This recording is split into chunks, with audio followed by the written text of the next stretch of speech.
was that noise, Ed? That's me doing some ride sharing right now. So if we might have to pick somebody up. I apologize. What? You're like a chauffeur now? Right now. Dude, hold on a minute. We're in the middle of our show and you're gonna go pick somebody up. Hold on a second. I'm looking at the directions here. What? We're literally doing our show right now. You're gonna go pick somebody up because you have to ride share? Yeah, man. What else do I do during the week? I don't do nothing else. Awesome. I don't do nothing else. Well, this is gonna be interesting. Everything I do. Yeah, it is. On your right. I'm here. 6320 South Dale 8. Dude, I know this guy, man. The destination. The Duncan duo? This is Andrew Duncan from the Duncan duo. He's a realtor of the Lightning, bro. Really? Yes. Huh. Holy crap, what no are the wonder he's chances, going to man? Emily. I was just saying, like, what are the chances? Well, that all makes sense.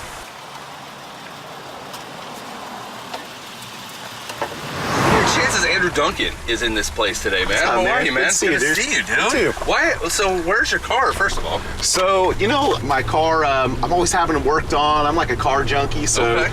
I'm always blowing stuff up. So I Uber way more than I probably should. Okay, fair enough. I mean, I do too, but it's only when I'm heavily drinking. So, when I'm partying, man. But wow, what are the chances? This Yeah, might be just your last one with Ed driving now. I know, Well, I was man. going to tell you, just to let you know, even though you know Greg, you still have to pay for this ride. So. Yeah, all good. No worries. I'll take care of this one, Ed. We'll put it on the Lightning's tab. Speaking of the fact, you're going to Emily, huh? Yeah, I got some meetings today. Always staying focused on what the Lightning are doing, and you know they got some cool real estate stuff happening around the arena too. No doubt. Speaking of which, you obviously know everything when it comes to that sort of stuff. With the whole revitalization that Vinnick has done, or is doing, I should say, with Water Street and just the whole Channelside district, what is that going to do? Because I live right here in South Tampa. I mean, I know Kevin lives in St. Pete. Ed's building a house in Palm Harbor.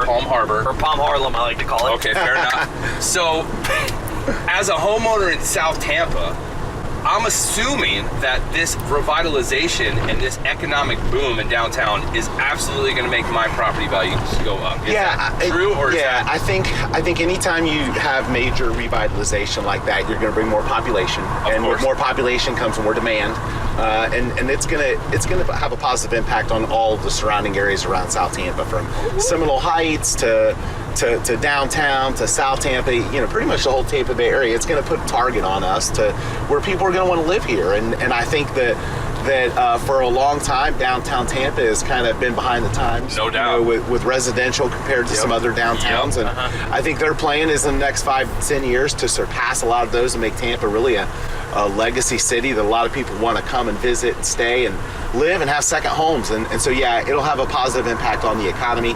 They're already doing a lot of the infrastructure stuff, as you can tell. There's road improvements happening everywhere because they know that our population is going to grow. So with that being said, and the boom that's happening downtown, and like you said, the surrounding areas that's going to help Greg being in South Tampa. We know South Tampa is a place that people want to live in, raise their families. What would be like an upcoming neighborhood in the Bay Area? So no, that was what Seminole Heights. The Heights is probably the one. You've got Armature Works is a staple there. You've got, you know, the hall is there. You have a whole lot of things that are attracting people, and it's always been affordable. So I definitely think that's a target for a lot of people, and I think West Tampa as well. You know, we've seen, you know, in the years of the real estate run up here, South Tampa, you know, what people consider South Tampa is kind of expanded. Yeah, you know, is it south of? I mean, before south of Gandy was Saug, and then South Tampa was really north of Gandy, south of Kennedy. What's that square for somebody that doesn't know what South Tampa is? Yeah, so it's still basically south of Kennedy, all the way down now. I mean, fortunately, because of you know, some development down south of Gandy, you don't hear as many people. You know, it's still considered South Tampa. They don't kind of separate it as much anymore. And so, however, though, what ends up happening is people want to get close to that area. Right. So the desirability area kind of expands a little bit. So now you see a few blocks north of Kennedy, which in some instances is still in the Plant High School district, which draws a lot of people, obviously. But West Tampa is still close enough to everything, still close enough to downtown, very affordable, and you've got a lot of stuff happening around International Plaza and things like that. So I would say those two areas. You don't mind all these back roads, do you? Actually, I'm going to swing by. Is this a rideshare trick is to cut through side streets? Yeah, it's called Ed Wants to Go Through a Drive-Through. So. Oh, there you go. Oh, Brett, It's a Diet Coke. Hold on, man. I thought he you mind? knows. He knows. Do you mind? I'm just gonna swing through here because this will be a lot faster with all this traffic. Just like you were Yeah. saying, but there are these people living down there. It's like the That's- traffic on the main roads Yep. is just ridiculous. That's Yeah. one bad thing about the influx of population. That's is correct. Yeah, traffic is. well, and seasonally too. You get it during like winter, and you know, you get people that you get an influx of population, and then during spring break. Of course, right in this time, right now. I love these houses that are down here, though. Yeah, All these South Tampa, brother. 1920s bungalows, man. Love It's it. Do you have beautiful. any around here, Andrew? Yeah, I actually think there's one not far. We might not be far from one, as a matter of fact. Speaking of which.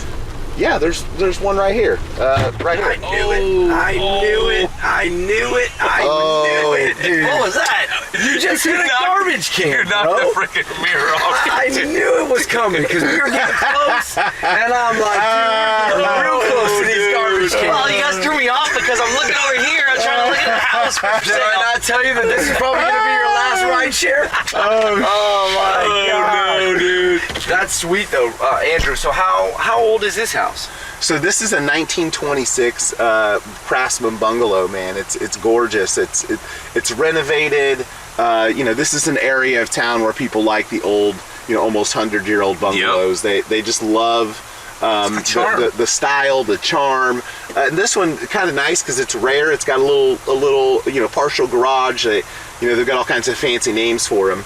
But they've got the ability to have a little bit of covered parking. I love it. Yeah, and it moved pretty quick. I mean, most of the homes in, you know, Palmacia, Maryland Manor, Virginia Park that are bungalows like this, they just don't last. They're desirable. They show really well. They photo really well. And I remember seeing the photos for this one and just thought, man, this house could be in a magazine. Oh, yeah. So definitely, Love it, man. definitely a cool style. Do you have any like crazy stories when you've gone to like in a house or? Oh, boy. Man, I have a ton. So my first year in real estate, I was showing homes. It was, you know, foreclosures, and it was a foreclosure over in Seminole, over on the Pinellas side, and the pool was just, I mean, it hadn't been cleaned. The pool was disgusting, and I fell in. Oh! Fell in the pool. Tripped. Wait, Boom. Fell right in were the you pool. like in a suit, like nice? Or I was in nice clothes. Yeah. They had to put you in the ET cleaning container unit. My customers felt so bad.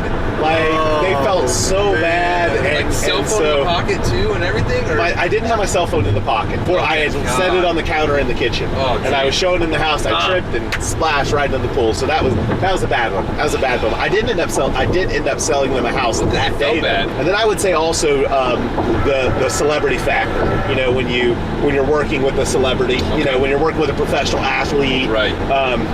You know, those for us are always just cool because they're different. You know, when you're walking your customer around and, you know, people come out to meet you, you're showing their house and they're like, oh my goodness, they realize who it is, you know. So I've seen a lot of that. I think the cool part though is when I have an experience and the celebrity's not my customer, because a lot of times when you're dealing with celebrities, you have to sign, you know, non-disclosures, and so there's a lot of customers that we've worked with that we can't really disclose. But when we've had a listing and the customer has shown up and been a celebrity, that's cool, because then I can tell the story, because I didn't have any brokerage relationship with a customer. So one of my favorites was an open house I did back.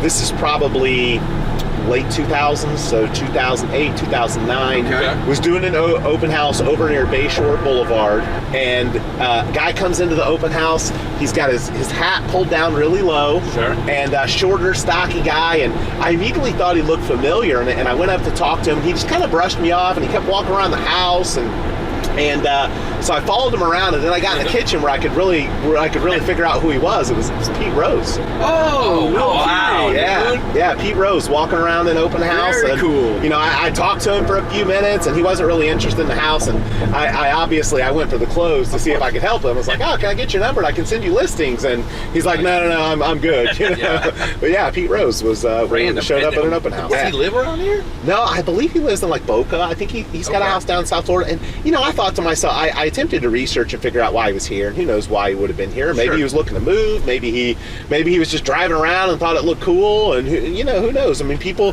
that are celebrities, they get the open house itch too. Did you tell him before he left, dude? You should be in the Hall of Fame. I actually did let him know that I knew who he was, and I was a big fan, and it was kind of cool. I contemplated like taking a picture, and then I was like, no, like, man, what, so I didn't want to do that. Yeah. Like when we've worked with, Bucks players, Lightning players, Rays players, players from other teams. Sure. And it's always tough because you have to kind of draw that line. Like, we had another great experience. We had Tony Dungy bought one of our listings. He wasn't our customer; he's a customer of another broker. Sure. And he had his closing at our office. Okay. So I thought that was pretty That's cool. cool. I mean, like Cool. watching on the security cams and watching Tony Dungy come through, and we were like, should we have him? We were debating, like, should we get a photo? Should we have him sign something? And he was super nice and genuine. And I think at that point we were like, hey, would you mind if we got a football signed? He was totally cool with super. it. You just got to feel it out, Can we do our product placement of the day? Because this was in the back seat. We always do a product cool. that's in the van, and I just happened to find this one in the back seat. This is Lumi Outdoors, all natural extra strength odor eliminators. Odor eliminator. So I'm not going to spray it up front, but I'm going to let Kev do that down by his feet, because that looks Why like do I gotta spray it by Because me? it looks some earthly godly stuff. Okay, what do we got today? Yeah, show him. Is it It's very minty. Show it to him. It's kind of minty. Okay, we'll And we spray need to it. come up with the jingle for it. Oh no. Spray it. You go for it. Yeah, Ed, you do it. Lumi Outdoors. Ed, what's your jingle for this? When your shoes are smelling gloomy, all you do is spray some Lumi. It's not cologne, dude. That's awesome. Right in your face. Wait a minute, nose. That's the reflux we're talking about. All right. Well, there's only one more thing to do. Oh no. Oh, We let Andrew out of the van. So Andrew, every guest we have in the van. Glove box roulette. Right. So we. Oh, goodness. What's in Ed's glove box, right? What's so in Ed's it's glove box? You get a parting gift. Okay. So Kev's gonna reach his hand in there. He's gonna move it all around. Whenever you say stop, that's what your parting gift will be. Okay. Stay away from the big. Wait, no, don't stay away from anything. I'm just digging around. Just so you know, I would appreciate if you give back to me. This guy Tori got a brand new thing of lotion. No, don't give it back. And Guy Tori took it because he had All right, assy stop. elbows. Okay. Oh, Jesus, got drugs. Sounds like pills. Toothpick. Party I sound like pack pills. of toothpicks. Who doesn't need a party pack of There you toothpicks? go. There you go. That is Andrew awesome. Duncan, ladies and gentlemen. Andrew Duncan, ladies and And he gentlemen. leaves with some toothpicks. Sweet. for your whole office. All right, you can keep the toothpicks.